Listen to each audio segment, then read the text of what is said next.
Here we're looking at good technique for string bending. Now, string bending is one of the most emotive and expressive techniques we can do on the guitar. It's something that approaches the human voice a lot more than striking a key on a piano, for example. However, your instinct as to how you should do this, particularly when you're a beginner, actually won't do you any favours. When we first start out and we see other guitarists bend strings, we assume that they're pushing with their fingers, like so. Now the problem with this is that your fingers are round and so is the string, and when round things meet they have a tendency to roll. So what happens with most beginners when they first do bends is that the bend definitely goes up, because at the end of the day it's brute force. But as they reach the top of the bend, the string goes from the tip of their finger and starts to roll around the back. And as it starts to get towards the back, you're no longer fretting it, you're muting it. So you hear the bend go up, but it often dies before it comes back down again. Let me demonstrate. So you can hear it sort of cough and gasp and then it's gone, like so. Or worst case scenario, you start levering strings up that you're banging into, or you just come off the string like that, which never looks or sounds good. It's asking too much of your fingers to support the string against the fret and move it up and down as well. We need a little bit more strength. So here's where it comes from. Your fingers are purely about keeping the string in contact with the fret. The power for your bend comes from your wrist and your arm. It's simple physics. There is less leverage over this distance than there is over this distance. So what we do here is that the fingers trap the string against the fret.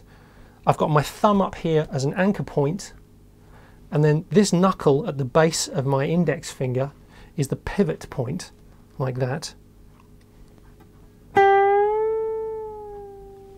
Okay, so now what I'm going to do is I'm going to lift my guitar up so you can see what's happening here with my hand and my wrist. So as I pluck the string, you'll see the little finger side of my hand move in towards the neck.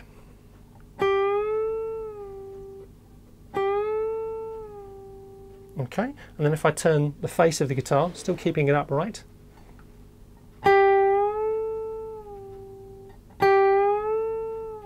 again you can see the little finger side of the hand there moving in and out, but you can see the attitude of the fingers doesn't change at all, like that. If you see your fingers doing that, or you see them changing colour, you see them getting much redder, you are trying to push with your fingertips. Okay, so they should stay the same shape, like so, the same shape as you do it. Now, if you find that a bit of a struggle to do, here's a suggestion. Okay, I'm going to turn the guitar volume off, I'm going to put the guitar down, and I'm going to turn it over. So now we've just got the back of the neck. So you get your thumb up the top of the neck. Classical guitarists will hate this. You put the knuckle there as your pivot point underneath. Put your fingers bunched together like that. You can see I'm using 3 fingers. It's best to use at least 2. I prefer 3. It means you've got hold of more of the string. And then you pull. You're essentially trying to shut your hand. You're pulling your fingers towards your thumb, like so. But the action is not unlike turning a doorknob or even a lid on a jar. You can see it's that action there. So if I put that back on the guitar, like so, you're trying to gather your fingers towards your thumb.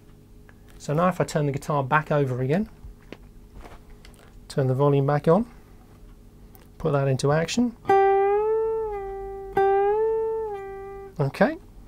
Now some other things to bear in mind as well. You'll notice that my fingers aren't directly underneath the string. They're not directly in a line. They're slightly off to the side. The reasons for this is they present a much broader face to the other strings, which means I can't lever my way under the other strings, which again, if you push with your fingers, you do have a tendency to jack the other strings up in the air. So by presenting this broad face, my fingers are too big to go underneath the other strings. And also they're already tucked against the next string. So as I move, I'm already muting the strings I'm going to bang into. And it means I gather them up as I move and then gently deposit them back on the return.